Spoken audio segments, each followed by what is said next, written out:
it's messed up. Probably from the front one melting down. I don't think the front one is actually being restricted, like it's damaged. It's definitely damaged. It needs to be replaced.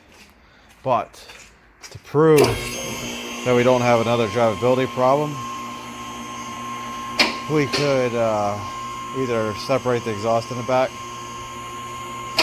make a leak on purpose, replace the rear cat, and hope that nothing comes out with the front one. That's a possibility too. We can replace this rear one right here.